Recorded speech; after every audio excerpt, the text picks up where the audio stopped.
At the end of the last video, we activated a torch, which brought light to the Undead Crypt. But in doing so, we also awoke the wrath of the insolent knights.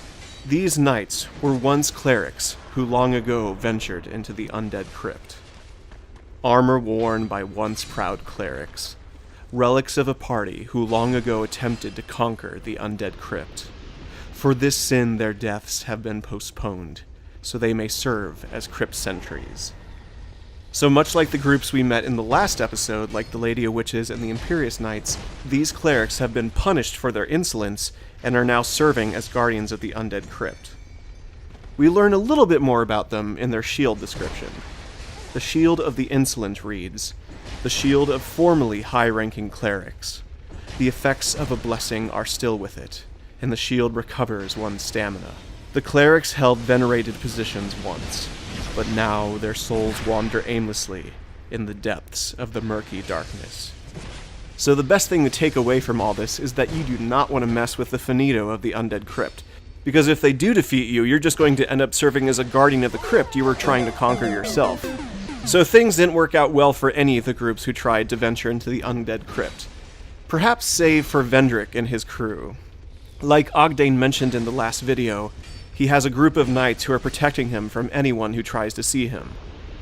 So in order to finally meet Vendrick, we must defeat his most of elite knights.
I'm going to do something a little different from before and cover the lore for the upcoming boss before the fight instead of after it. The main reason for this is there's a big story moment that happens after this boss fight that I want to cover. So let's talk about the upcoming fight here. As you can see, we are fighting Vendrick's royal soldiers, and there's even a Dragon Rider knight near the back here. But the greatest of Vendrick's knights was and is Sir Velstadt. the Royal Aegis. His boss soul reads, Soul of Velstadt, defender of the king inside the Undead Crypt. Velstadt was always at the king's side, as if he were his lord's own shadow. After the king retired to the Undead Crypt, Velstadt followed, never to return. So Velstadt was with his king even until the bitter end, and he guarded over his king in the Undead Crypt here for some untold amount of time. And because he was here for so long, it affected his armor and his weapons. The sacred chime hammer reads, Great hammer of the Royal Aegis. The power of this hammer's blessing has not faded completely, despite its being exposed to the dark of the Undead Crypt. Unleash its latent power with a strong attack. Sir Velstadt, known as the Royal Aegis, gave himself to the king in both life and death. So as you can tell, there was no knight who was more loyal or more dedicated to his king than Sir Velstadt. And with him being here so long, he's been exposed to the dark powers of the Undead Crypt, and it has, I don't want to say infected his person, but it's definitely had a considerable effect on his weapon, as we'll soon see. This is definitely one of the cooler boss fights in Dark Souls 2, and it's one of the boss fights I always look forward to each time I play through this game. So let's prepare for our battle against Velstadt, the Royal Aegis.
This ring is the symbol of the king.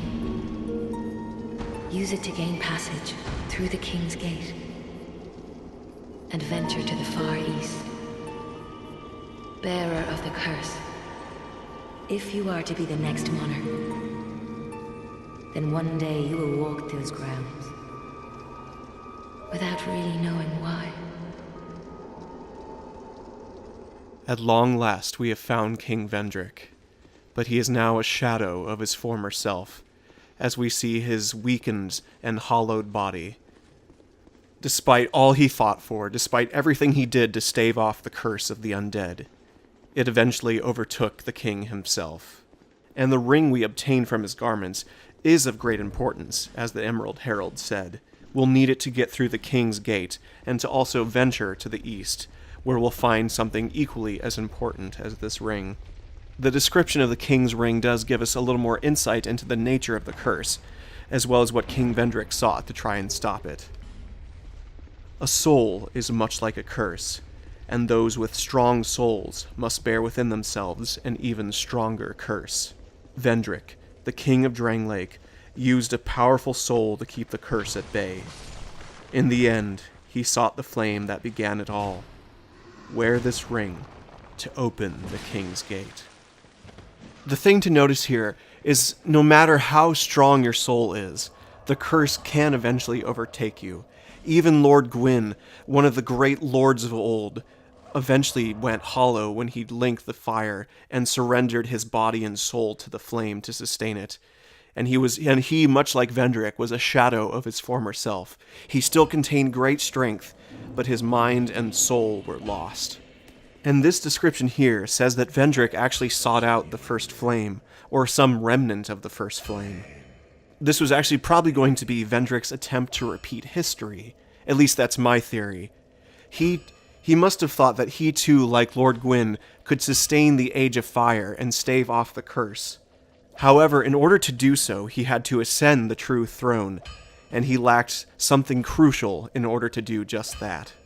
We actually will approach this throne for ourselves, but like Vendrick, we won't be able to ascend to the true throne unless we obtain a special gift. And the Emerald Herald pointed us in the direction of this gift, to the east, where lies Aldia's keep. Aldia, who was brother to the king, and researched the nature of the soul, and a man who also tried to uncover the secrets of the giants, and those of the ancient dragons.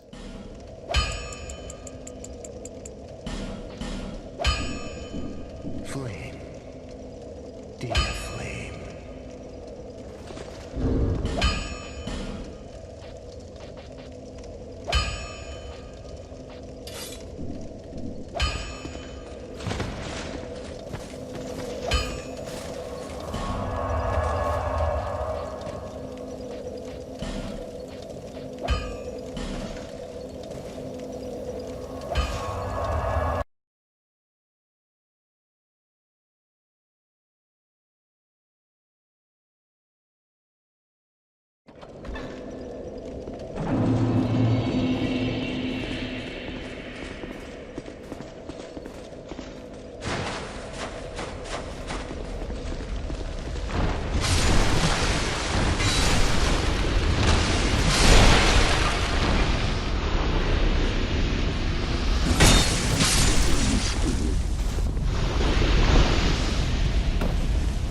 We meet again, kind traveler. This is my workshop. In your tongue, I believe I would be called a blacksmith. I create all manner of equipment, using an ancient technique unique to my people. Normally, I only cater to a very select few. But I have a debt to you. I will craft one thing of your choice. My wares are far from ordinary. I am certain that they will please you. I require no payment this time, but you must bring me a wondrous soul. My technique absolutely requires it. I trust you will understand.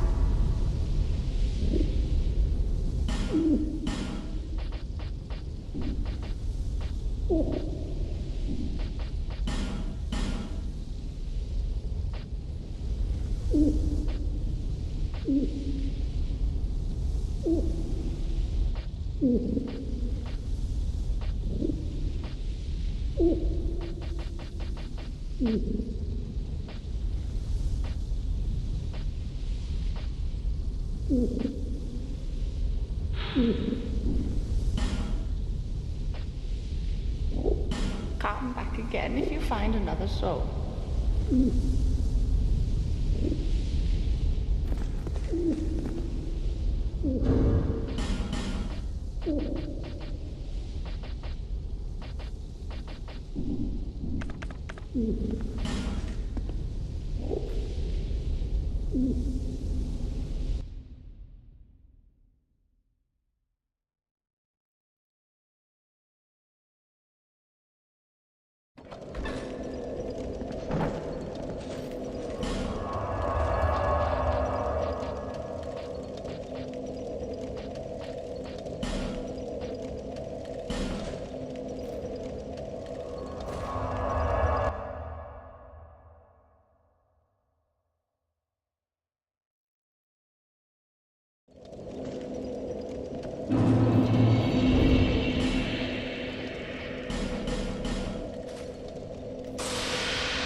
We now approach the Throne of Want, which is not accessible without the King's Ring, as it is sealed behind the King's Gate. This is the special item that King Vendrick was fighting so hard to protect, because those who can venture inside to the Throne of Want can have anything they desire if they are able to ascend the true throne.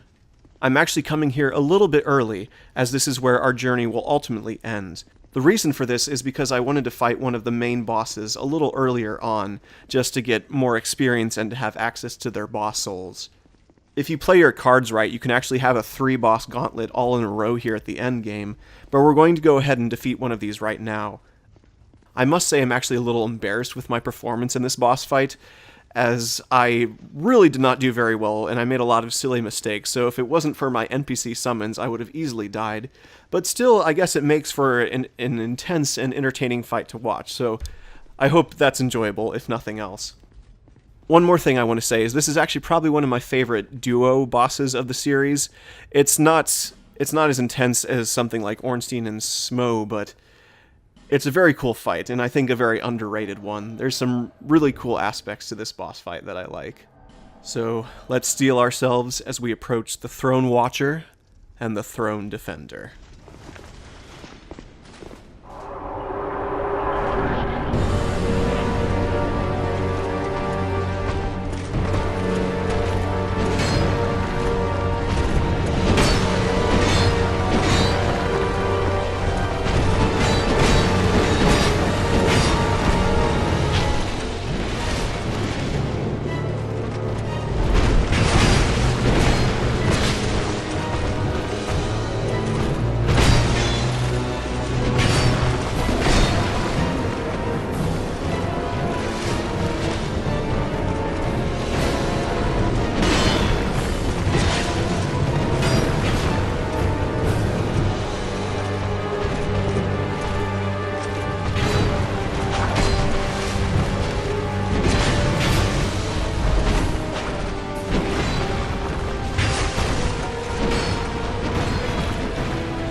now defeated the Throne Watcher and the Throne Defender, and if we had a special item, we would be able to approach the actual Throne of Want itself.